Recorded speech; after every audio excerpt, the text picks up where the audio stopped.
What's up, everybody? Welcome. It's time for a little bit of Overreaction Monday here on Orange Bloods Live. I'm Jeff. He's Anwar. This show brought to you by Rogue Shop because sometimes on the weekends, it's just an absolute must. Go to rogueshop.com. They can help you get through those Longhorn weekends when, well, Georgia, I guess the devil didn't go down to Georgia. Texas did, and just like the devil, it found out. Don't mess with the Bulldogs and their fiddle. Anwar, it's funny, when you and I got started, by the way, hit the thumbs up button, subscribe to the channel, all those things. Click some buttons. When we started discussing what's the topic today, it was kind of as simple as probably need to have a conversation about Sark. It is, I think, a conversation that's taking place as Texas sits, 7-3, 17th, 18th in the country, but a real sense that, unlike a week ago, that its playoff possibilities, its ability to salvage this season and turn it into something, it seems gone today. And then as a consequence of that, there's a lot of conversation about Steve Sarkeesian, where he is in year 5 at Texas, what he needs to do, the changes that might need to be made. It's weird because it's a conversation that I feel like we have step by step throughout the season. It's kind of what we do. Yeah. And then it feels like in the last 24 to 36 hours, everybody's kind of caught up and now wants to have that conversation, but they all want to have it at once. And I don't know. I'm kind of looking at everybody like, wait, what? Now you see it? Now we're having the conversation. Where are you at today? Whew. I mean, there's so much to dissect in that whole thing. It should be the dissection reaction Monday. Yeah. What did you call it? An autopsy? Is that what you called it over the weekend? Like, there's so much with this autopsy. The thing is, last week, you're telling yourself as a Longhorn observer, Longhorn fans, for the most part, you're thinking like, all right, even if you lose, but it's a close game, you still got some runway left. You still got A&M. You got Arkansas and A&M. You beat one of those. You thought Alabama would beat Oklahoma and take care of that. Correct. So you're thinking to yourself, all right, it's not going to be, we'll have the tiebreaker versus Oklahoma. We'll have it against Vanderbilt. So, all things being equal, this is going to be, it'll be okay. And then they get dragged in the worst loss of the Steve Sarkeesian era. And now you're telling yourself, well, damn, now for the most, you can cancel the whole conference game, right? The championship game in Atlanta. Texas ain't going to that, right? I canceled my reservations over the weekend. And then, and I think it leads to some of the things that you've been able to tell yourself, well, things will kind of just work its way out magically. Like, the offensive line is playing better. And, the defense is, you give those guys a mulligan because those guys have surely put it back together. And it's Georgia, and Georgia's not that good. And Gunnar Stockton, like, come on, who is he? And you tell yourself, oh, they don't have a pass rush. And then to see it dissipate so quickly. Yeah, I'm kind of at the point of, for me, one of the most disappointing seasons that I've covered as far as Texas is concerned, from an expectation standpoint. Not there's Kansas, I'm talking that's the lowest, right? But from an expectation standpoint, and I think for me, Catch, and I'll say this and let you jump back in. The disappointing part is it didn't need to be this way at all. And there's no excuse for it, because you can't say, well, you inherited this guy's guys, and these are the Herman guys, or these are the Strong guys, or these are the Mac guys. And this kind of struggle you have in year one, those are your setback years. Your setback years don't come in year 5 when all these players are the one that you chose and all these coaches are the ones that you've chosen. I think that, to me, adds to the disappointment of it. Yeah, it's funny. a lot of this kind of reminds me of the conversations that not so much you and I had with Quinn Ewers back in 2022, but it's kind of just the global conversation that takes place. It's the extremes that everybody lives in, right? Last Monday, he's beyond reproach. This Monday, he's on the hot seat if he goes 8-4 next year, which is not a conversation that I really see a ton of, but it pops up as if that's what Texas football, the discussion is. And I don't know I feel like it's a lot more nuanced than that. I find myself a little bit like that Quinn situation. It's like, I'm the most nitpicking son of a bitch on the planet. Like, that's a big part of what I do with Texas football, is that the goal is to be at the mountaintop. And so I always view the process is about like trying to obtain the final level. And a lot of times it leaves you nitpicking things when they're good, right? Like I can remember we would just have these conversations about Quinn, where if Quinn had a really good performance, it would feel like this is the beginning of something great. And my response to that was, well, there probably still will be moments when it doesn't quite look like this. And everybody should be prepared for that. But it doesn't mean that he's not going to be great. And then it would just be these. And so then I would find myself defending the guy that everybody thinks that I've been nitpicking. And I kind of feel that way today about Sark. There's a little too much of a rush to want to throw the baby out of the bath with the bathwater because of this season without acknowledging that, man, we're talking about levels to this thing, that the bar for Texas is they're not going to be one of the 12 playoff teams in all likelihood, that they're no closer to this quest to supplant Kirby Smart and Georgia as the team in the SEC and the big dog in college football. That last step is the hardest to take. And I think that there are a lot of prisms through which you can view the Steve Sarkeesian conversation. I think he'll be pinged with some of them potentially at today's press conference, right? The play calling thing may come up. The offensive line thing may come up. The portal thing may come up. His loyalty to certain players and coaches on his staff, that might come up. But these are all conversations that I think you can have and still hope to have Steve Sarkeesian evolving and growing. And one of the things we always talked about, Anwar, when he was hired in 2020 or 2021, depending on exactly the timeline, I guess early 2021, the thought process was they knew they weren't getting the finished product, but they thought they were getting somebody who, if they reached the finished product, could be elite of the elite of the elite. He's not that yet, but could he still get there? Can he be versatile enough to make the tweaks that he keeps evolving and never reaches a devolving status? That's kind of where my head is today. And it's a little bit about the tweaks and the nuances and what honest conversations does he have? It sounds a lot more like that in my head than it does, what does a 2026 coaching hot board look like? None of us, you and I, we are not ready, for that. That's not in my brain. No, I don't think any of us want that. But I do think though, Catch, the question really becomes, and again, we'll see.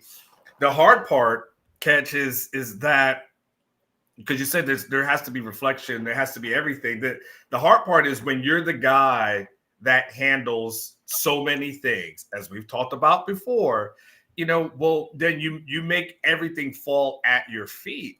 And because, in theory, a guy still trying to figure it out going into year 6, like that's not ideal. If we have to say, well, he's still learning on the job and he's still learning how to put together a roster of his own and still learning how to work this recruiting thing out where, hey, if I get these 5 stars, or how do we get them on the field? And still learning how to hire the best. Who's not, other than Kirby Smart, and I guess now Ryan Day's on the list. Like, who's not still trying to figure it out? There's only a couple of guys on the mountaintop that have it fully figured out. And hell, Dabo kind of has that part figured out, but now he doesn't understand the what comes next part. It always feels like the finish line is probably forever moving on these guys, but Sark's just like everybody else. There's like two guys that haven't figured out. It was Saban gone, there's one less. Kellen DeBoer is still trying to figure it out, right? Especially after this past weekend, but he's got a bunch of things that you look at his resume and go, he should be the finished product, but man, until you're where Kirby's at, until you get to where Ryan Day is at. Maybe Marcus Freeman to a certain degree. No, he's still evolving. He hasn't done anything. Well, yeah, I mean, you're asking who's figured things out or not. I mean, but the thing is, but he's not the elite of the elite of the elite. No, he's not. No, Kirby's the standard. I would say Sarkeesian and Freeman are basically the same. Okay, so then you give it to, but even with DeBoer, again, it's figuring out, but there's also that, again, there's a little bit more runway when it's year one, and that's a hell of a circumstance for him to go in and replace Nick Saban, right? That cannot be the easiest job ever. And then of course Florida State happens, but then Kalen DeBoer becomes Kalen DeBoer. You're like, oh, okay, well that's it. But he was hired to be more Ryan Day-ish and probably more Kirby Smart-ish. And the reality is, honestly, Catch, even I don't use those analogies, he was hired to be more like Nick Saban. And that's what Texas thought they were getting. A guy who studied under Saban, who had the formula, who had the secret sauce, and he was basically hired to bring that secret sauce here to Texas. And when you go, here's the problem, Catch. When you go to the semifinals 2 straight years, the natural assumption is you have figured it out. Like there's no like, oh man, you've never had that kind of success. You've been one game away from a national championship the last 2 years. So that should have indicated you figured it out. You're going into the season with the number 1 ranking. That was the thought process. You figured it out. There was no part of the offseason, whether it's in spring meetings, whether it's SEC media days going into the season, when it was like, hey, listen, man, we are still figuring things out. And all this praise on us, we don't really need that right now. No, it was like, yes, come on, we figured it out. We were competing for a national championship. So when you take a step back, it's hard to say, well, he's still figuring it out. It's like, no, are you? Because then if the question is, if you are, then what the hell happened? Because you were so close just a couple of years for the last. But couple again, who's not? Who's going to the semifinals the last 2 years, and now it may have an 8-4 season? That it happens. It does. It happens. And look, it happens in part because you're not elite of the elite of the elite yet. You are like in the elite, but you're not. And I think that there's a group of coaches that live in that category that until, and look, I think there are some people who would say, just because Ryan Day did it last year, Ryan Day is such an interesting case study because that's a guy that goes into year 5 last year. And as it was more negative in Columbus at the end of the 2024 season, in the regular season, when they lost to Michigan again. And it looked like that might keep them out of the playoffs. Like when it happened in real time, it felt like probably a little bit like the Texas-Georgia game did at the end of the game. It was like, holy crap, what just happened? Have we just seen everything go up in smoke because of the way the way this ended? And then they sneak in, and he goes from, they were talking about replacing him, gets hot, wins the playoffs, and now he's elite of the elite of the elite. It's fascinating what happens when you win, what it allows for you to do. I think Sark, I don't know. Like, my expectations are not for him to be perfect. My expectations are for him to get it wrong sometimes. And I think you and I that wasn't your expectation going into this season. Your expectation was that he was going to win a national championship. It was, and I was wrong. And and I can adjust what my expectations were to where they need to be. Like, it's irresponsible and, probably just wrong to stay flat-footed and not be able to evolve as things evolve. And because I'll tell you, as this season has gone on, I do think there are a number of things that moving forward I probably will never forget. Now, look, confirmation bias is a hell of a drug. I picked Texas to beat Georgia this weekend when I knew I shouldn't have.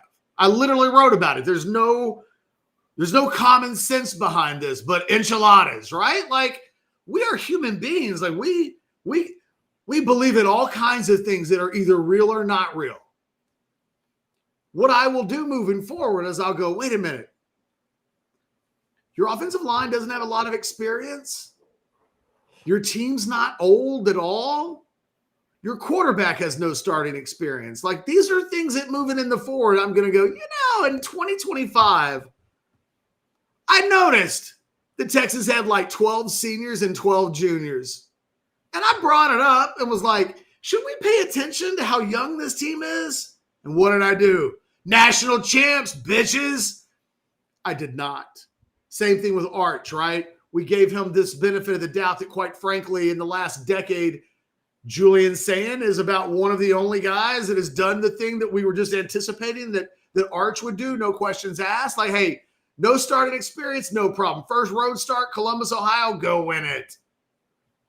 There are all these little things that we've looked at where I've looked at and gone, I should have seen it. I should have known better. Sark should have known better. I think for me, it comes down to, like, Andre Coleman was a mistake.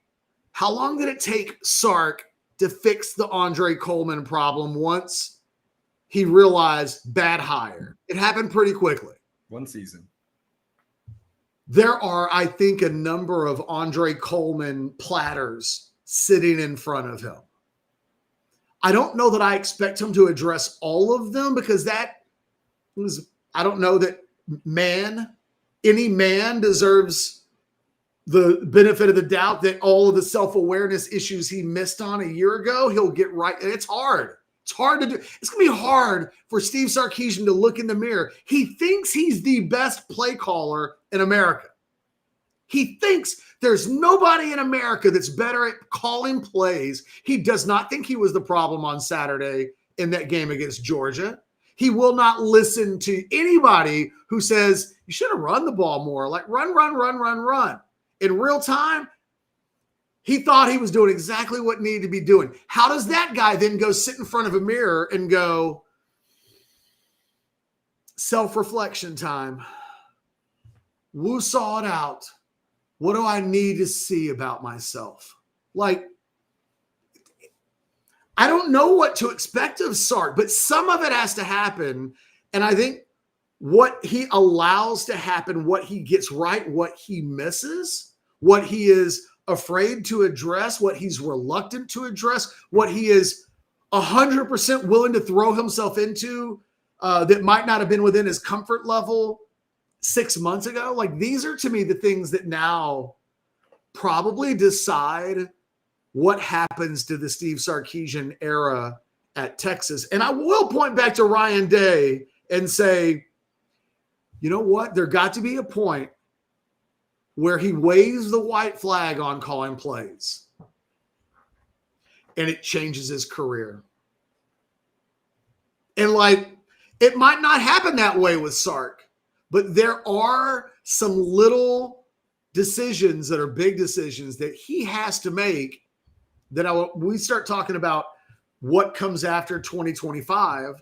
I think they're largely going to decide the future. I think you can make a case that the next 30 to 60 days in Texas football will define the rest of the decade, because he can't go 8-4 and 9-3 next season.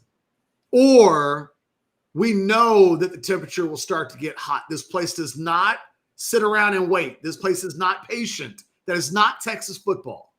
So, Tom Herman was it would have felt inexplicable at the end of 2018 to suggest that Tom Herman wouldn't be around after 2020. You wouldn't have been able to wrap your brain around, well, they just beat, is he leaving? Is he choosing to go somewhere? And you're like, well, no, that's not what happened. And you're like, well, what's the problem? He's on the rise. He's got that program right on the cusp. It's a really big moment. And I wonder for you, the single biggest conversation that he needs to have of all of the conversations that he needs to have, for you, it starts where? Talent development. Like my question would be, are we developing the talent that needs to be developed, especially on the offensive side of the ball? And I would start there. Did we get out of this offense the things that we need to get out of it? And look, he's an offensive guy. And so, of course, he has to look at himself and say, did we do these things the right way? But when we have you basically said, we've got an offensive line that we feel like is developed enough to compete in the SEC, and these guys will take the place of what was left, that we don't need portal guys. We don't care how much Pregnon wants or anybody else. Like, we're good. Did you develop that talent? Did you develop that talent at wide receiver? Where I'd have to look up, Catch. I'd love to see where Texas ranks in the country as far as drop passes are concerned. Did we develop those guys to that point where don't give me the glimpses of Emmett Mosley, the plays here and there, and say, see, if he was healthy, you see that 1 or 2 plays that he made. No, did you guys develop everybody, whether it's Ryan Wingo, whether it's Parker, any of these 5 stars? Where are those guys? Running backs, were those guys developed enough? Tight ends, were those guys developed enough? That's, to me, the thing. Because if you're going to say, hey, we're good, you're going to say, yeah, we'll pick up a couple of portal pieces, but we're not necessarily looking for an overhaul. We don't want 20 to 22 guys. We just want a couple of guys here and there. And if that's going to be the thing, and he's always saying that they're not going to live in a portal, well, then where are you at from a development standpoint? Like, that's the biggest thing for me, more because we know they can get everybody or anybody that they want, Catch, if they're willing to pay for it. Like, that's a pretty easy thing. Can you develop that talent on offense? That's the biggest thing for me. Guys, such a reminder of there's for a guy that was in the playoffs 2 years in a row and on the cusp of a national championship. I think it speaks to this really speaks to all of this is happening as the sport is evolving at a rapid rate. And so this isn't 5 years ago if Texas is in exactly the same position. I think a lot of the questions that Sark has to deal with, they're just not, they don't exist. But that all of this is happening at a time when, from a recruiting standpoint, guys are making earlier decisions. Like 2027 guys are going off the board like that. Like the summer of what we would expect has turned into the fall, like October, November. And what does it mean? I don't think anybody completely knows. I think Texas probably thinks, oh, we'll be patient. This stuff, it'll be fine. And you kind of always give them the benefit of the doubt, but it always changes. And it's like, well, what happens if it's not fine this year? I think that your conversation is an interesting one because I wonder, well, let's start here. Okay. Of the coaches on the staff, of which there are 10 assistant coaches, who's having a good, if we were to look at this through a vacuum and a coach after the year would go up to Sark and say, hey, man, I can't speak to all of the other dudes that you're about to have a conversation with, but my group handled its business this year, and like our conversation about where we go needs to be pretty short. I got this on lockdown. Who who on this staff is having a year with their group that they're kind of beyond reproach because, goddamn, their group is playing so well? I think Johnny Nansen might be able to have that conversation. Like, I'm just saying, like, argument, yeah. Right? All right. I think Johnny Nansen could probably have that argument. I think Johnny Nansen's group has sucked.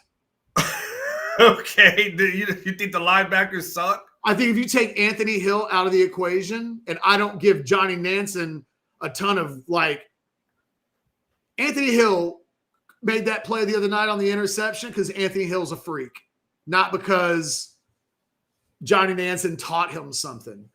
Leon Galafau has gone backwards. Ty Anthony Smith is inconsistent. And those three guys play the majority of the snaps. And I know this. You go back and look at the Vanderbilt game. You go back and look at the Kentucky game. You go back and look at the Mississippi State game. When Ty Anthony Smith and LaFau were on the field together, teams just picking the middle of the defense apart for Texas. When Texas would have the audacity to rotate Anthony Hill out of the games early in games, teams are picking that apart. Anthony Hill suffered an injury on Saturday that just has us all wondering what his availability for Saturday and the remainder of the season will be. Maybe he plays, maybe it's no big deal, but we're at that stage of the season where they play 2 games in the next 12 days. Like a growing injury today means you're probably just done. You know, you break a finger today, you got to get 2 games in 11 days, actually. So maybe that's it. And, like, what does this defense look like if Anthony Hill can't play in the last 2 games is kind of scary. And that's why I reject, like, I probably shouldn't have jumped on Johnny Nansen's case because you're trying to make a larger point. But, like, I just don't think anybody gets to raise their hand. I don't think there's a Kenny Baker. Can Kenny Baker raise his hand? And can he say, hey, man, I listen, you can talk about those other guys, but look at what I did with Watson and Shaw and Alex January. And I mean, like, we're good up here. Can he raise his hand and say, hey, coach, I know you got to yell at some other folks, but we're going to keep this meeting short. I got to order. I got a to-go order I need to pick up. I think what he gets to do is say, hey, if you want to jump my shit, fine, but I'm last. Yeah. Maybe we all just get our cases jumped today, and it's deserved.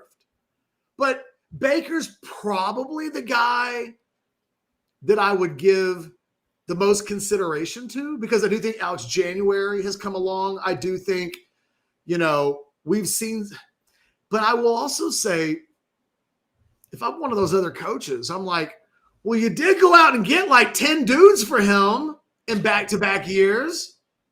Maybe throw 5 guys at my position. So, but yeah, I would probably let Kenny Baker – if Kenny Baker were on the show right now, I think he could make a case, and I think I could nitpick it and go, I'll allow for Kenny Baker for the sake of you and I showing enough grace that somebody gets to cut into the line and go into the club. I'm letting Kenny Baker into the club. I don't know if I'm letting anybody else in the staff out of that New York City line, though. They got to wait.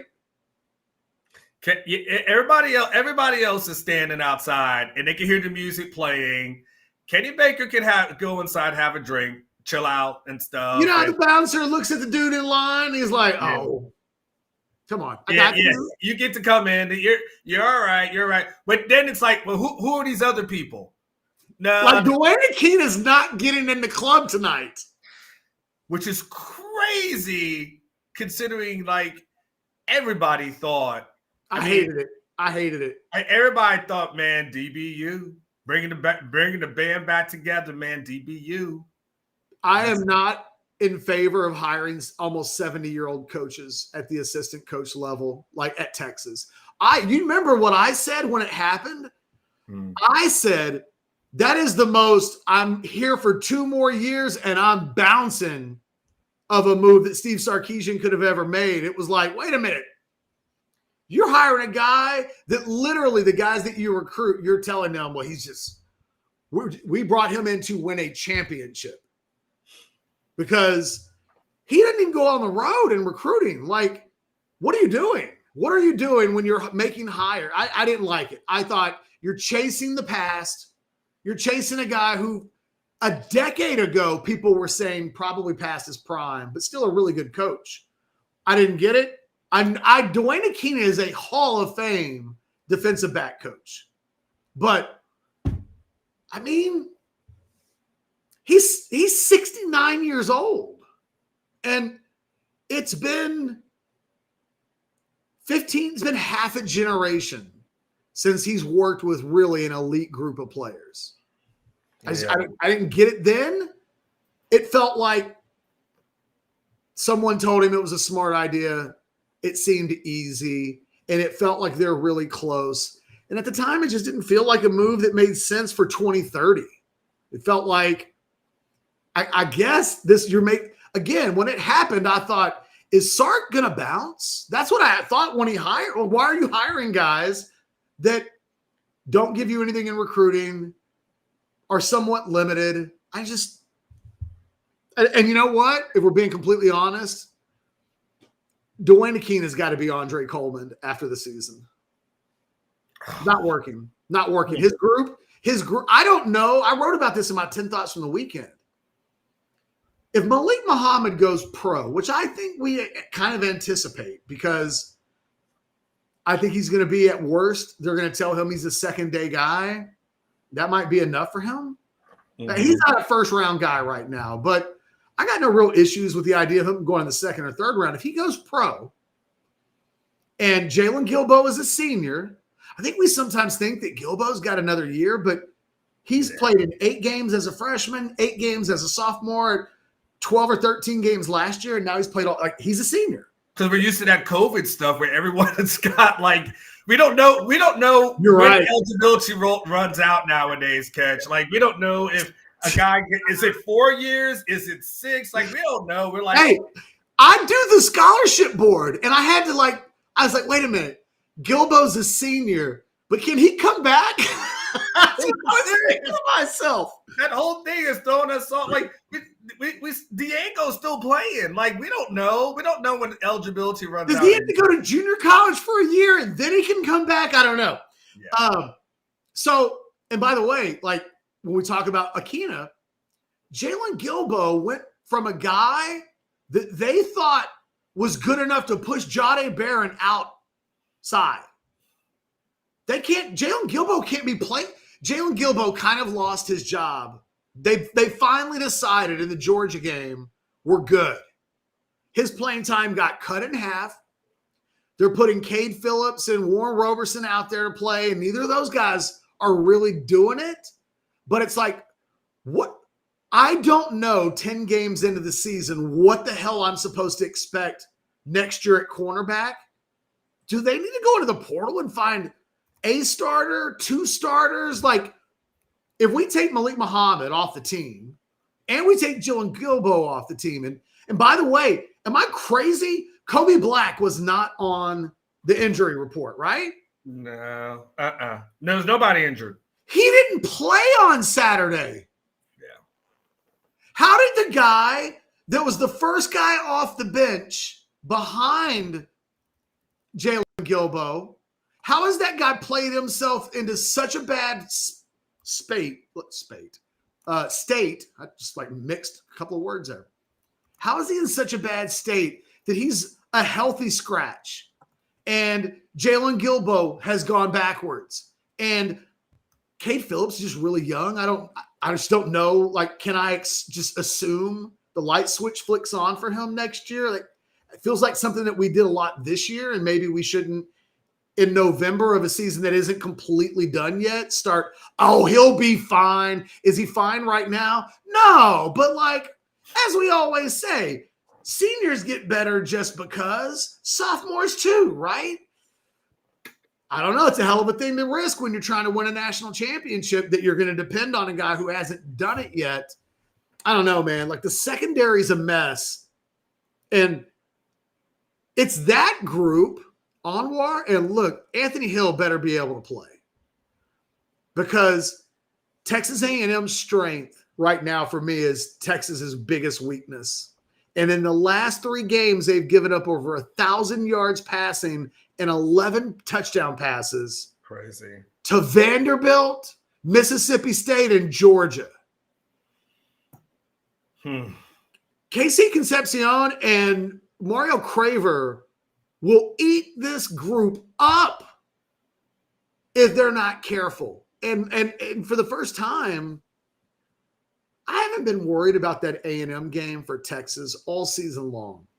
In my head, that has been a mental W, just like the Oklahoma game. I was like, when those 2 teams play, one team's just more talented and better than the other. And it played out that way in Dallas. I'm worried about Texas against A&M now.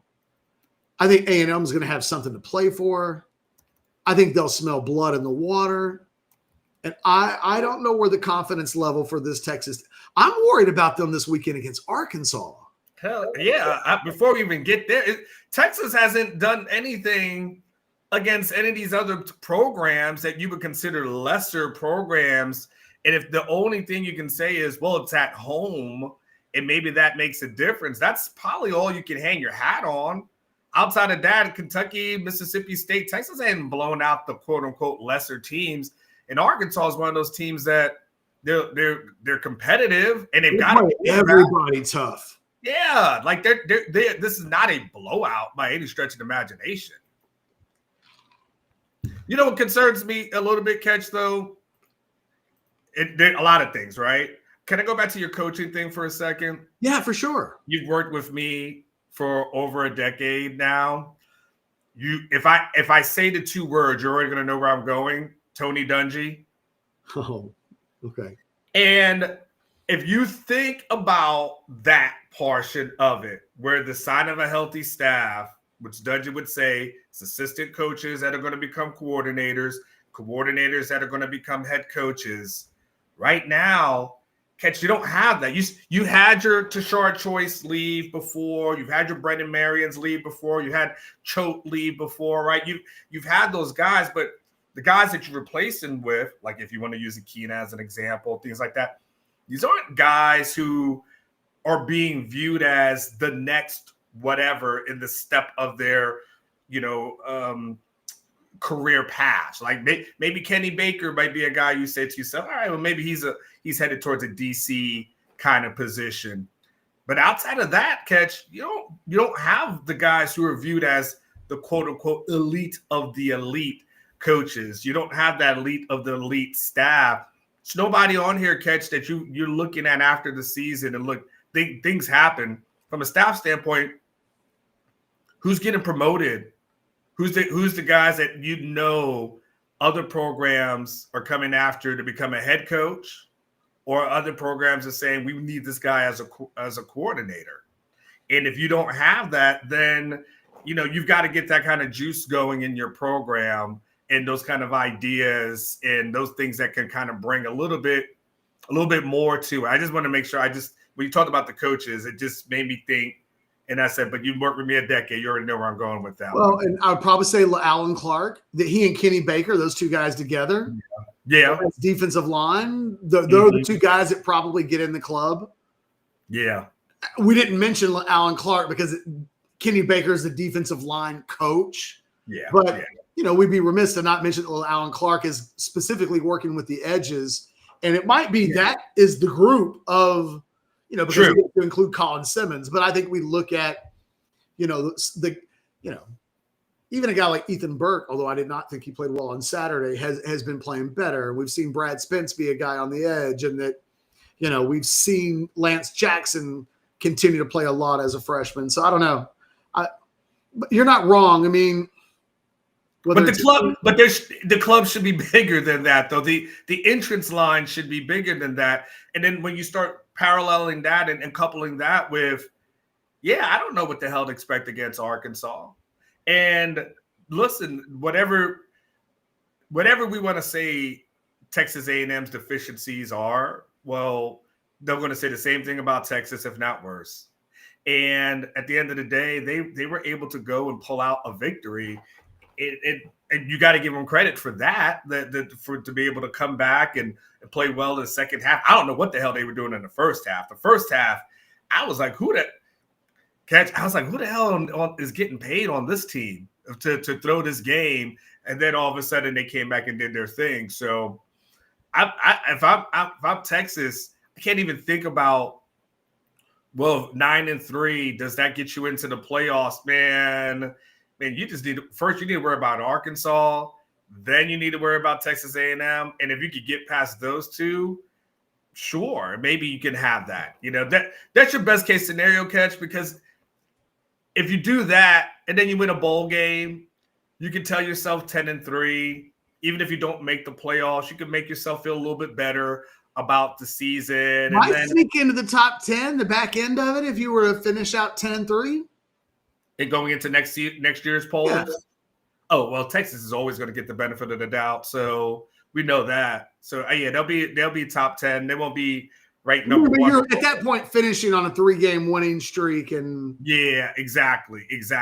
But I think we can't assume that that's going to happen, because we can't.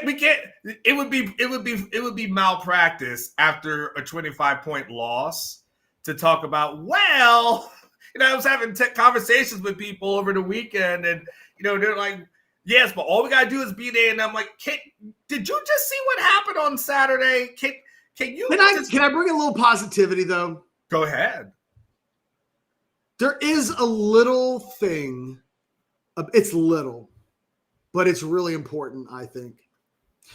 And I'll start it off by saying, if you're Texas, the one thing that you should be able to put your head on a pillow at night about next season and feel really good about is that you've got Arch Manning at quarterback, Trevor Gooseby at left tackle, and Colin Simmons as an edge player. And that from a building block standpoint, if we were talking about an NFL team and where you need to be great, if at all possible, like those are 3 really important positions. They're not the only positions. They need a number 1 wide receiver. They need some things, but they've got those 3 things. And I think that there'll be few schools in the country that will have the 3 cornerstones that I think Texas will have going into next season. It doesn't include even the rest of their roster, but those 3 players I think have a chance to be among the best in the country at their position. And I include Arch Manning in there because he's not a plus player yet. He's really not. Like he's taking steps. You can see him growing, but there's a moment in that game, and the reason why I know it's true is because Kirby Smart told us it was true. There's a moment in that game when Texas makes it 14-10, and Georgia gets the ball back. And in my head, I was thinking, just get the ball back to Arch, man. Get the ball. And it's the first time this season I've legitimately been like, I think Arch can do this. Just get him the ball, catch it when he throws it to you. I think he might have it in him to go into Athens and win this game if everybody else will just meet him halfway. And what happened? Kirby started going forward on 4th down. What happened? Kirby freaking goes with an onside kick after he goes up 11. What was Kirby Smart telling us? I don't want to give the ball back to 16. Why? Because that guy's starting to kind of get there and figure it out. He's not there yet, but the evolution that we've seen him make from Florida on is exactly what you would want. The results on the field just haven't followed. He is almost, I think, at a point now where you can go, that guy can win you a game. That we're beyond the point of you don't know whether or not he can throw it to a ball to the running back in the flat. Is he going to overthrow everybody? We've reached a point now where his only real bad throw on Saturday night on the road at Georgia was a ball where his receiver was being held and probably should have been pass interference called. And then that whole sequence of the interception may not even happen. But that one time on the road in Athens, beyond that, incredibly poised in the pocket, incredibly accurate, considering his accuracy has been I think, a real problem for him at times this year, that he put so many balls right on a spot for his receivers that they could catch and nobody else could. He would have guys draped on him and he was getting the ball out late. You could watch his eyes. I thought ABC did a real good job of showing this. He's making 1 read, 2 read, 3 reads. Nothing's open. Traffic is in his face. Flip it out to the running back with a weird arm angle. Like, we've reached a point now where Arch is a real college football player and doesn't have to be treated with kids' gloves, really. And if nothing else about this season is salvageable, they will get through this season, and the Arch Manning that takes the first snap in 2026 is such an elevated player from where he was on the last day of August of this year. For much of September, it really looked like this guy, is he Garrett Gilbert? Is Sark going to miss on 2 number 1 guys overall in a row? He was being written as the most synonymous player with losing in the history of college football. Now, I think even his haters on War are like, Art's pretty good. Like, I think he's earned respect. I don't think people, his haters, will go that far. I think people that will have watched the Georgia game will know whatever Saturday night was with Texas, that ain't Arch Manning's fault. Like, they saw his receivers dropping passes. And I think there was a general consensus nationally. I think there was a real thirst to see Arch get the ball and let's see what he can do. And I think Kirby Smart felt it, because you're up 11, and if you think the other team's quarterback is just a guy, kick it. Why risk it? He can't. Unless you knew for sure that you had. See, I think Kirby was going for the jugular with Texas, as opposed to, hey, let's keep it out of this guy's hand. I think they were like, you know what? They've been special teams for Texas ain't been special, and they got a weakness here that we can exploit, and they went for it. And I think it was Kirby just saying, we got this team on the ropes. Let's go ahead and finish them. I don't think those things are automatically mutually exclusive of each other. I think in the end, he was doing both of those things. But if you look at the touchdown drive that sets up the onside kick, they were super aggressive. They played and acted like a scared team. And I don't mean that to be negative, right? Like, it's okay to be, it is okay to respect the opponent enough that you become more aggressive, that you go for the kill shot as opposed to giving them an opportunity to respond. I think, and look, maybe I'm wrong, but I got the sense that Arch Manning may have been the only thing that Georgia defense truly respected. They didn't respect the run game. There was no reason to. None of those receivers are beating Georgia deep. None of them are really making huge plays down the field. Thank God Emmett Mosley stepped up. I don't know where this team would have been without some of his big catches. But I mean, all of that, and they still got beat by 25. No doubt. And look, I wonder. See, this is where I think Sark 80% of the time is really good at reading the Texas room. And I think that's a tricky task. Tom never had it. I don't think Charlie ever cared to have it. I think Charlie maybe even bathed in doing whatever he thought the pulse of the room was, like what would upset the pulse of the room. Like, Charlie was a weird guy. Mac had it, but I don't need to turn this into a Mac Brown discussion, but he was really good at reading the room. He was honestly so perfect at it that he weaponized it at times in a dangerous way. But I think what Texas fans want to hear, you know what? Texas fans don't love it now, but they all love that Arch Manning, when the media comes to him after the game and says, what happened? And when Arch says, well, the first thing you got to do is start with me. It all starts with me. I have to play better. Every fan base wants somebody to take accountability, that your starting quarterback is the first guy to say it starts with me. I have to play better. On a night when that's not really what a lot of people were thinking first and foremost. He was essentially the Kenny Baker and the Alan Clark of the Texas football team. We can get to you, Arch, but why don't you come on in the club? You're the least of our concerns from Georgia. Sark gets really defensive when I think these games are really personal for Sark.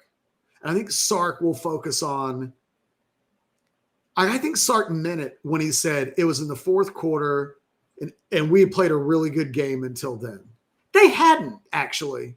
They didn't come out well to start the game. They gave up 2 scoring drives on defense right away. The offense couldn't get out of its own way. The penalties, they didn't actually come out and play well at the start of the game. But Sark believes so much in himself that I think there's a chance he'll show up today and talk like he's the coach of a team that didn't lose by 25. I think he'll want to talk like a coach whose team was only down by 1 score going into the fourth quarter, but he will lose sight of the fact before every game, Anwar, do you ever see the players stop and all at one time put the one finger in the hand? First quarter, here we go. Never happens. When the first quarter ends and they have to switch sides, do we ever see the players hold up to, hey, second quarter, it's go time. You don't see it when they come out at halftime. You see it once in a game. From the third quarter to the fourth quarter, everybody in the stadium puts 4 up in the air and says, this is when games are won and lost. And Texas got outscored 21-0. So I just think he needs to be a little careful today about Texas fans have eyeballs. Don't show up today singing that 9-3 is a respectable season shit. Like, what Texas fans want to see and hear is some real bite, some real, it wasn't good enough. And upon reflection, it wasn't good enough. Do they want to hear defensiveness? Do they want to hear defensiveness? Not at all. Yeah. Not at all. And I think Sark's really good with the media and handling this stuff like 90% of the times. And I think, which was the game where, was it the Kentucky game? I'm trying to remember. There haven't been a lot of good performances this season, but the one where he came out and kind of threw the players under the bus. And then I said, dude, you show up on Monday and fall on the sword. And that's exactly what he did. Like, I wonder who had that conversation with him that weekend, because that person should probably talk with him today and say, dude, just don't, whatever you do, don't be defensive. And he'll be like, well, no, I think, no. Just trust me, blame yourself. I got to do better. I have to get my players better prepared. He's going to get asked at some point I think he's going to get a question about penalties today. Yes. I think somebody's going to say, Sark, your team is ranks like 129th or whatever the hell it is right now. In the last 2 years, you've been in the last 3 years, you've been among the most penalized teams in the country. People often say that a team is a reflection of their coach. What does it say? Like, he might not get asked that part of it, but they might say, why does this keep happening? You're the head coach. Is this a reflection of you? And like, I don't know, today could be a day where he's a little defensive. The last time we saw him defensive, there was a story about him going to the NFL 5 days later. That happened. And I refuse to believe, and this is not me saying this stuff now when I didn't say it at the time. It's what I said when it happened. I have always believed that story that came out the Saturday before the OU game, right? Yeah. I always believed that was a little too intentional. And today needs to be a day. Sark's got to rally the troops. I think this team and program, and I know we got to wrap it up. I'm looking at the clock, and the Monday press conference is coming up. And you got a bunch of super chats that are pinned. Oh my God, I haven't even noticed this. Oh my God, we got 7 super chats. I might have to let you go, and I'll just handle the super chats. I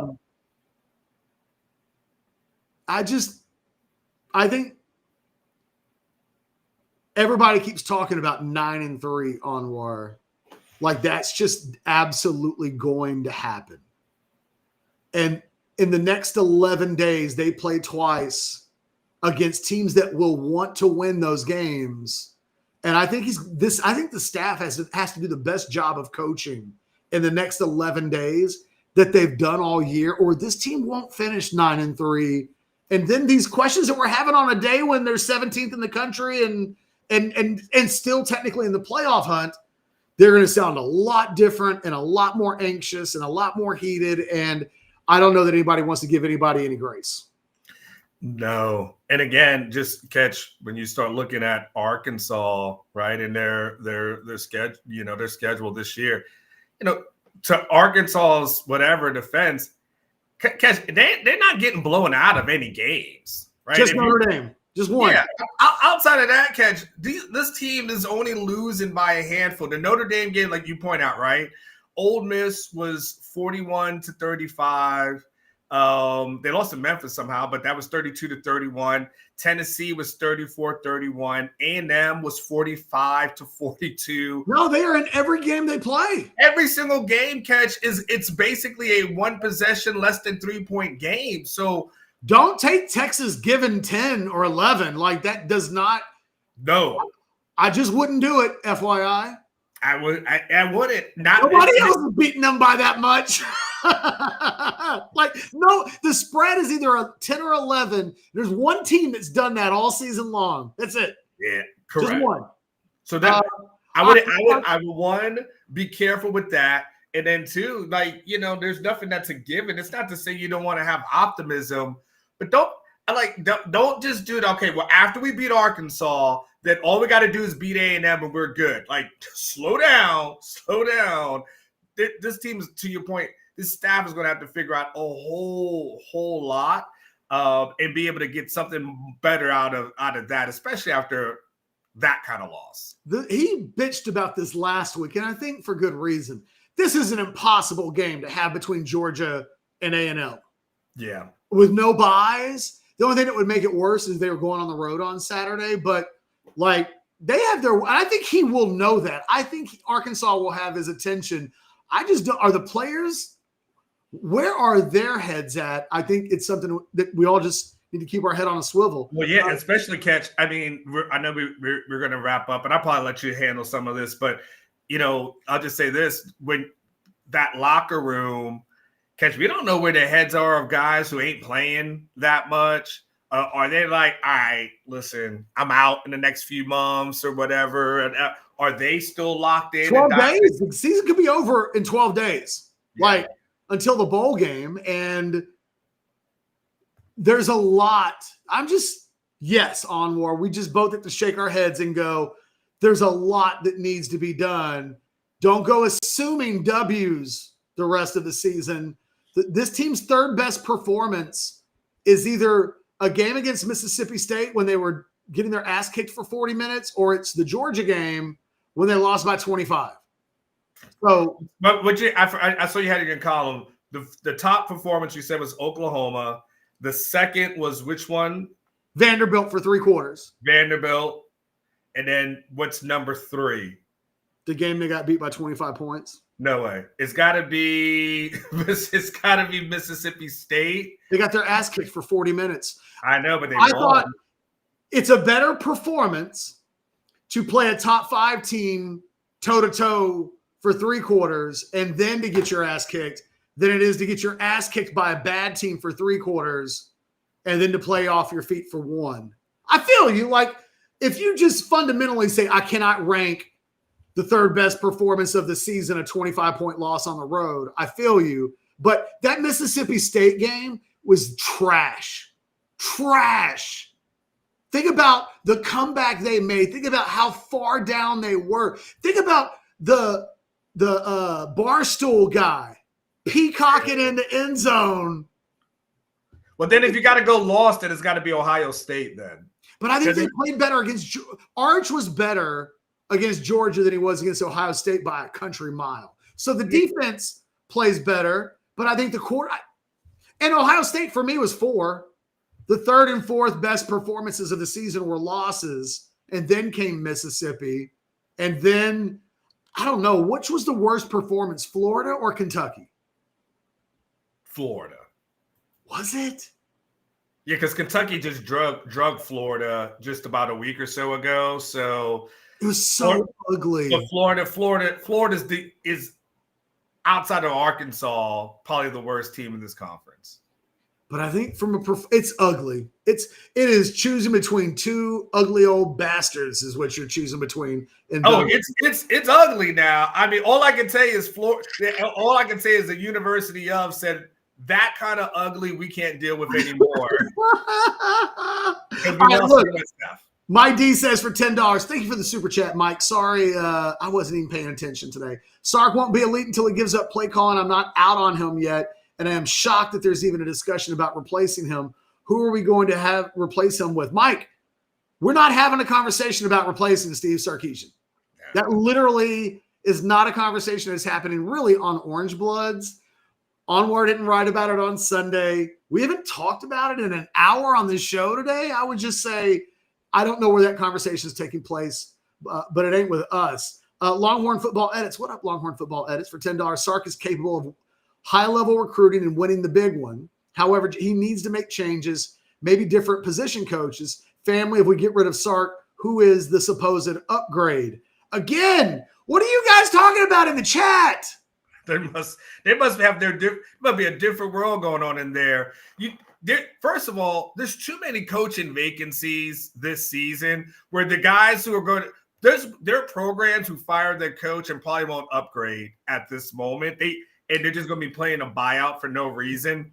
That is not. We're talking about how to improve and get back to where you once were and where the expectations are. We are not. We are not talking upgrades. I promise. But I would say it will be. Sark does not like to fire coaches. Sark likes it when coaches that he's not happy with leave on their own. Yeah. So it'll be interesting to see like what happens with the staff. If you're telling me right, I don't know that Sark's going to fire anyone. Now, will somebody leave? Will Dwayne Aquina go, you know what? I'm going to be 70 next year. I'm good. Coach, I'm walking away. That could happen. But do I think Sark's firing coaches? Again, there's some self-reflection that needs to take place. That's what we're talking about. What does the self-reflection look like? Because there's about 100 things that you could argue need self-reflection. They're not all going to get it. Some are not, because some will take up the majority of his time. Just be on your toes, Longhorn fans. Heads on a swivel. Barbs, $10. Thank you very much. People overhyping that call, but Kirby had nothing to lose calling that onside kick. It was a no-lose situation for UGA, and calls like that will eventually bite Kirby back. It's inevitable. Hashtag fire Brandon Harris. Wow. The last two sentences really threw me. First of all, Kirby's won some national championships. All right. So let's not act like, hey man, it's just a matter of time before it catches up before he's exposed on more. Like, Barbs, chill out. Like Kirby is kind of that dude. Kirby's so much that dude that he's at the point where you even question, are they even going to call any penalties against Georgia? I mean, it seems like this is the guy. Fire B. Harris. Wow. That's not what we were expecting. What the hell is going on in the chat? They're having a separate conversation in there, man. It's you guys are firing people. Firing Monday. It is overreaction Monday. Well, it is overreaction. I guess in that vein, they're okay then. I will just say, like, one of the other things that Sark's got to kind of reflect on is, like, what's he want out of Brandon Harris? What does he want out of a general manager? Because I know you and I have a ton of respect for Brandon Harris. He does so many things, but I don't know that Sark looks at him as a guy that he's going to defer to. Like, coach, this is what I think we need to do with the all. I think it might be a little bit all that's nice, but like I got that figured out. I got it. Mm-hmm. I think there's a lot of I got it. And I think that, I would imagine it's got to be frustrating at times for a guy like Brandon Harris. Can't be seen, can't be heard, maybe feels that way sometimes inside the program. I'm fascinated to see how Sark either lets that guy spread his wings a little more to take some of the stuff off of his plate, or he doesn't. Again, not firing anybody, guys, just trying to figure out how this place adjusts moving forward. Sailor Joe says for $5, Sark needs a gut check from the fans and AD and donors. If he can't handle it because of his ego, then he ain't it. Wow. Okay. Hey, you know what? Sailor Joe's mad. I got it. I was going to say, like, sometimes you just got to let Sailor Joe get off. Like, I got it. He got it for $5. He wanted to get that off his chest. That's okay. They all got some stuff they want to get off the chest. Darian says for $4.99, how to fix Texas. Get a real OC. Hit the transfer portal hard, especially running back, wide receiver, and offensive line, and then find a staff that can develop, all capital letters, that talent. So basically an overhaul of the program, Darian. That's what you want. OC, transfer portal, all the positions. The offense completely revamped. Pretty much. Yeah. And then running back, receivers, offensive line, and then develop those sons of guns. Well, then find a staff to develop them. Oh, yeah. So now, he was. I get it. All right, Darian. I think you guys are actually a lot angrier than we are, which is ironic. That's what I'm saying. I'm usually the biggest nitpicking son of a bitch on the planet, and today I'm clutching my pearls and I'm telling you, guys, come on. Yeah. This level of nitpicking. Brian O'Farrell, what's up, Brian? Good to see you for $4.99. What do the big money guys think about what they are getting in return in their investment? Do they have hesitation moving forward? Ed can answer that. I think they're frustrated. I think they have questions. I think that they absolutely believe in Sarkeesian and realize, like, what are the alternatives? There has to be a way to make this work. I think that there is a sense that Kevin Eltife will send down some edicts about what needs to happen, and that, like, they'll be heard. And I don't think Chris Del Conte ain't about firing people either. I don't know that Chris Del Conte is the type that's like, come into my office, you need to hear me give you the speech. I don't know that that's what he does.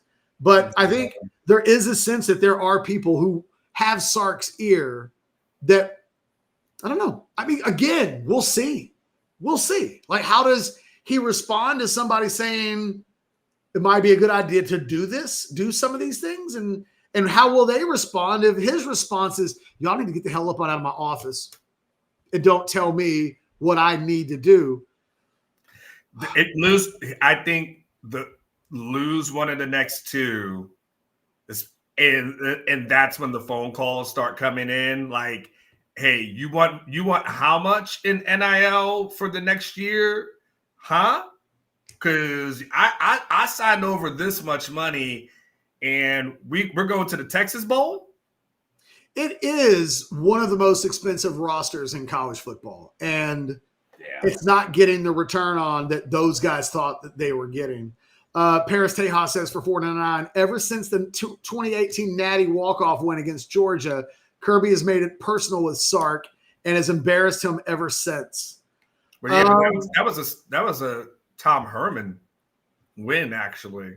No, he's talking about when Alabama played Georgia in the national championship, and they win, 27-20 in overtime on the walk-off. Oh, yeah. But Sark was there in 19 and 20, I thought. Yeah, because Sark wasn't here until 21. His two seasons with Alabama were 2019 and 2020. 2019 was the LSU championship, and 2020 was the Alabama championship that he coaches Yeah. So was he was with Atlanta in 18, Paris, but it doesn't change the fact that no, wasn't he the analyst in 18 for that, and then he goes in and fills in for Lane in the bowl game. Oh, maybe you're right. Yeah. Maybe and then he gets promoted to become the OC for those 2 years. No, regardless, the bottom line. Listen, I think it's personal with Kirby, just hearing all that Texas talk and how Texas is supposed to be on the same level as Georgia. I think that's what makes it personal with Kirby. He's like, no. I'm the king around here. Did you think his post-game comments were directed at Texas? The whole, some guys want to check. Yeah. I didn't think it was, but I understand it's very much a Kirby, it came out that Kirby was text messaging Sark before last week's game. Like what? Hey, whatever. Like kind of messing with him a little bit, kind of thing. But maybe he wasn't. Like I'm starting to think. If you meant it, that's really disrespectful for a guy that it seems like those two guys went out of their way to show how much respect they have for each other. Yeah. And then after you beat him, you clown his program and claim that their players are only there. Now, look, we know that Justice Terry is an example of a guy that Texas got away from Georgia because of money. And I think a lot of people felt like that was his low key. I don't know. I listened to it and I didn't think he meant that towards Texas, but it is revealing that so many people would think he was talking about Texas. Well, and especially the way they've been going into Georgia and getting some guys here and there too. Like these coaches usually are somewhat intentional, especially if they want to get messages out to recruits and everything. So I think he did it in such a way where he has that plausible deniability. He can say, "No, you're right. What are you talking about?" You guys be trying to start shit. Yeah, and then get on to the recruit and call the recruit and say, "See, do you understand what I'm talking about now? Do you understand?" Like he can play it both ways. And I don't want you to waste your question this week on that, but I double dog dare anybody in the Texas media that wants to ask Sark what they thought about his comments and whether or not they were speaking specific to the Texas football program. I'm just saying, I would be curious. Owen sneaks in $10 late. Give me a break with all this. Sark needs to do this and do that and all the pounding on the desk. Name the coach that we would reasonably want to replace him with. Sark will sort things out. Now, Owen, you're saying a lot of stuff there. Let's start with the thing that's the most important part of your message. Name the coach that would reasonably want to replace him or that Texas would want. And that is the elephant in the room. Sark is at a level where finding guys who are beyond his level is really tricky. It's hard. There's only probably a couple of them. And one of them just beat him. And you're not getting Kirby Smart to leave Georgia. So I think that is the most important thing. Now, Sark will sort things out. Maybe, but that sounds a lot like people. I got into discussions with people yesterday who were like, Texas is going to finish 9-3 and close to the top 10 in the rankings. And it's like, well, maybe, but also maybe not. And we do shows like this because these things haven't played themselves out yet. Maybe he will. I don't know that you can if he was automatically going to sort them out. Could have sorted some of this stuff out last year, right? Could have sorted it out on Saturday. I mean, that would have been a perfect opportunity to sort things out. And as we talk, just a respectful, pushback on here. Well, you can say he needs to do this or needs to do that. When you lose by 25 points, 2 days after that, we could say, hey, these are the things that need to probably be done. These are the conversations that need to be had. This is a 3-loss season. That's hanging on by the fingertips at this moment. So it's coming off a 25-point loss. Yeah, there is a conversation of what he can and cannot do. But it's not like this is Texas, Oklahoma. But what Sark needs to do? He needs to figure out how to start faster. No, this is coming off in year 5, the worst loss of his career. I think these are healthy conversations to have. So, Catch, I'm going to let you finish it up. Yeah. There was another super chat that came in. I pinned, and I'll let you do that so I can get down to Sark. Guys, we'll roll this out. Onward, have a good day. Safe travels down to the 40 acres. Barb's 10 for 5. Bro's calling timeouts, but he's clapping, running on the field, trying to play DB, gets all the ref calls, clean his program. He is Coach Cartman. Man, I'm just not mad at Kirby. I mean, he needs to get his players to stop racing their cars. But like, I'm not mad at I thought he's a master of the dark arts. And when your guy has that guy, you love it. You love it. Oh, he always cons the officials and he always finds a way to get, you love it if that's your guy. I have never been a fan of a team where the coach could occasionally get the benefit of the doubt. I remember once, this is decades ago, and I remember it was a Sports Illustrated article on Kevin Johnson, the basketball player, who, was one of my favorite players back in the day. And if you know, like, KJ's had a fascinating career. He becomes the mayor of Sacramento and then stuff. In this article, there's commentary. And in the commentary, it's talking about how Kevin Johnson was so respected by the officials that it was known throughout the NBA that if you asked Kevin Johnson, if he was involved in a play, and you asked Kevin Johnson what happened because you missed it, that Kevin Johnson would tell the truth. So officials would miss something and they go, "Hey, KJ, what happened?" And go, "Oh, it's out of bounds on me." And then the official would give the call. Whatever KJ said, the officials would believe. And I remember reading that. I was like a teenager, and I was like, well, wait a minute. If Kevin knows that, maybe it's like in the fourth quarter of it, maybe you're honest most of the time. But if you know that they believe you, if it's a tie ball game, 2 minutes to go, and the ball goes off of your foot, and they ask, whose foot did it go off of? I'm not mad at KJ if he lies intentionally to get the call. And I'm not mad at whatever it is that hey, Kirby Smart's trying to win games. And if he can find a way to get slim margins to do it, I'm not mad. I'm just saying, I'm not mad at him. All right, we got a couple of $2 super chats, and we'll finish this bad boy up. Next 2-3 months defines who Sark will be at Texas. Patrick, I kind of believe you. Because the next season will be big. The schedule actually gets more difficult. You're probably in your last year with Arch Manning. You're in your last year with Colin Simmons. You don't want to waste that.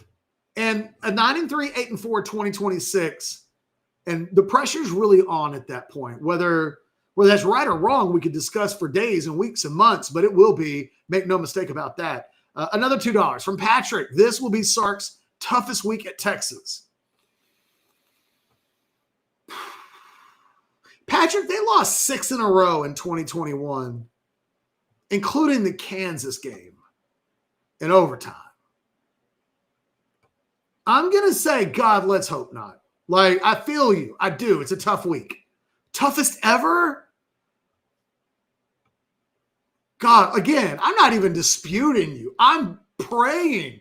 Let's hope that is not the case. Final question, and then I'll check and make sure I didn't miss any. From Matt, $2. Would panic still be high if the rivals weren't good too? Does it matter? Like, you're not wrong. If you took OU, A&M, Texas Tech, who doesn't even really matter, but if you took OU and A&M out of the equation and this was happening, would the anxiety be less? Probably, yeah. But we live in a world where, like, that's not what's happening. You know, would anxiety be as high if Texas had won on Saturday against Georgia? Well, no, because then things would be different. So I feel you, Matt. You're not wrong in the sense that this is all made to be more anxious, and it's even made to be a bigger crisis, if you even want to call it that, because of their positioning. But that's the world that we live in. It's just like whatever we want to think about Brent Venables. He entered this season with the pressure of Texas has been in the playoffs in the semifinals 2 years in a row. If you don't get anywhere close to that this year, that might be your ass. Like that. That's what he had to deal with. So would it be different at OU if Texas hadn't been in the playoffs the last 2 years in a row? Probably. So, man, I know what you're saying, Matt. I do. But